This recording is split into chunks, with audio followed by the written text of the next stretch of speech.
Hi, boys and girls. It's Mrs. T, and today we're going to read the book Curious George and the Dump Truck by Margaret and H.A. Rays. Illustrated in the style of H.A. Ray by Vipa Interactive. This is George. He lived with his friend, the man with the yellow hat. He was a good little monkey and always very curious. This morning, George was playing with his toys when he heard a funny noise outside his window.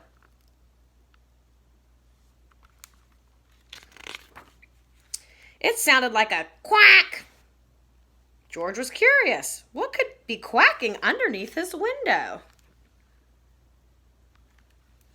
It was a duck, of course. Then George heard another quack and another.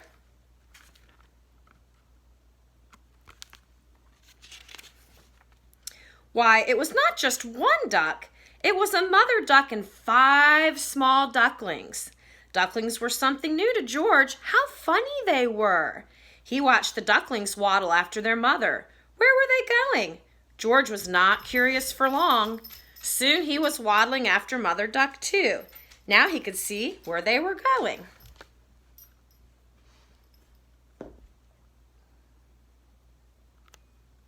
After the book, you should see if you can waddle like a duck. The ducks waddled all the way to the park. George loved the park. Today he saw children flying kites and gardeners planting trees by the pond. Then George saw something he'd never seen in the park before. There's George taking his walk, following the ducks through the park. What do you think he sees? What is this over here? Let's see. It was a dump truck, and it was big. In fact, George was not even as tall as one wheel. George forgot all about the ducklings and stopped to take a look. It would be fun to sit in such a big truck, thought George. No one was inside the truck, and the window was wide open. George could not resist.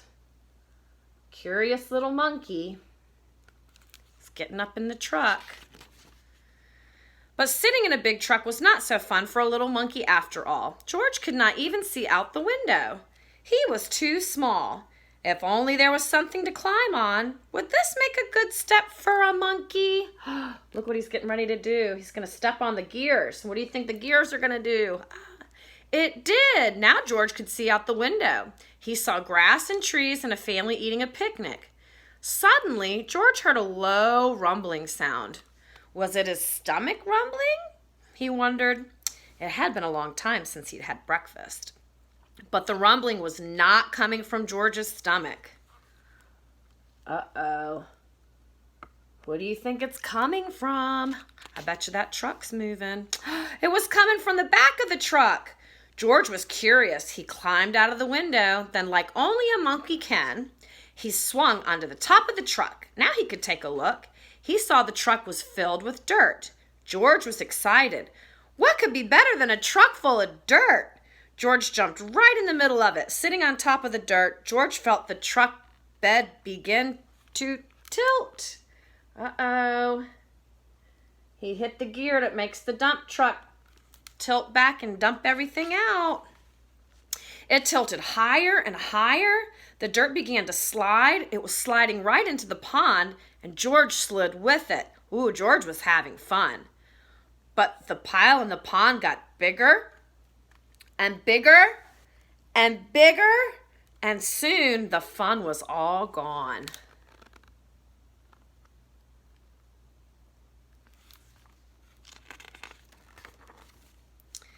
Just then, the gardeners came back from lunch and stood with their mouths wide open.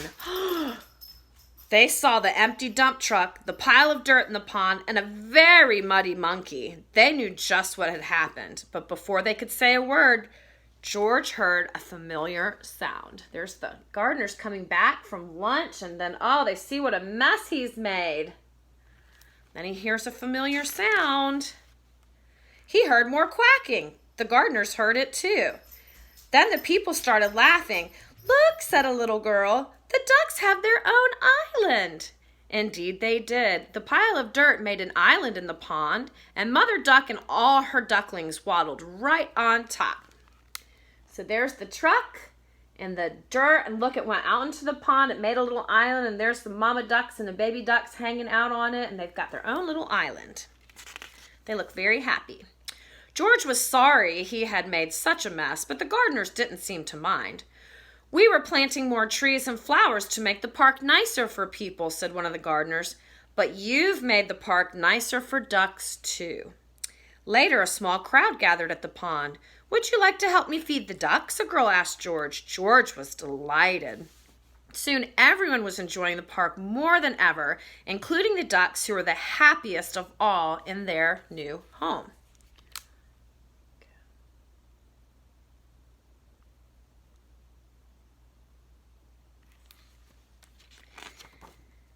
And that is the end.